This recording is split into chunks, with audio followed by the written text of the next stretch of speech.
మిథున దేవాని తీసుకొని పానీపూరి బండి దగ్గరికి వస్తూ ఉంటుంది. ఇంతలో అక్కడ ఉన్న దేవాని పానీపూరి ఇప్పించమని అడుగుతూ ఉంటుంది. ఆ మాటలు వినగానే అక్కడ ఉన్న దేవ అయితే దీంతో ఎందుకు గొడవ అని చెప్పేసి అయితే పానీపూరి ఇప్పిస్తూ ఉంటాడు. ఇంతలో అక్కడ ఉన్న మిథున అయితే పానీపూరీలన్నింటినీ చాలా ఇష్టంగా అయితే దేవ దగ్గరికి వచ్చి మరీ తింటూ ఉంటుంది.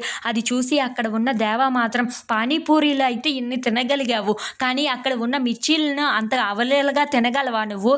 నేను మిర్చి లాంటి వాడినే, నన్ను కరుగుతున్న కొలిది నాలో ఘాటు ఉంటుంది తప్ప ప్రేమ మాత్రం ఎట్టి పరిస్థితుల్లో ఉండదు అని చెప్పేసి అయితే అంటూ ఉంటాడు. ఆ మాటలు వినగానే అక్కడ ఉన్న మిథున అయితే దేవ వైపు అలా చూస్తూ ఉండిపోతుంది. ఇంతలో అక్కడ ఉన్న దేవ మాత్రం అవును, నాలో ఉన్నది ఓన్లీ కోపమే తప్ప ప్రేమ మాత్రం నీ మీద ఎట్టి పరిస్థితుల్లో కలగదు అని చెప్పేసి అయితే అంటూ ఉంటాడు.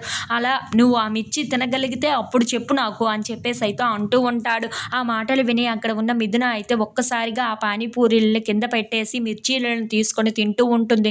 అది చూసి అక్కడ ఉన్న దేవ అయితే ఏ మిథున ఏం చేస్తున్నావు నువ్వు అని చెప్పేసి అయితే అంటూ ఉంటాడు.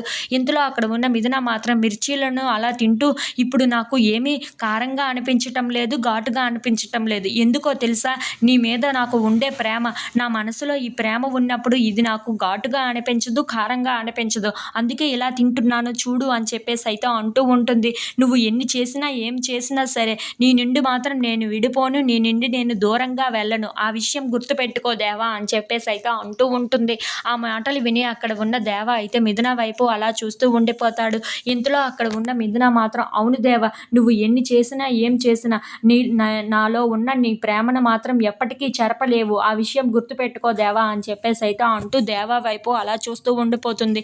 ఇంతలో అక్కడ ఉన్న దేవ మాత్రం మిథునాను చూస్తూ ఏంటి నా మీద దీనికి ఇంత పిచ్చి ఉందా అని చెప్పేసి అయితే అనుకుంటూ ఉంటాడు.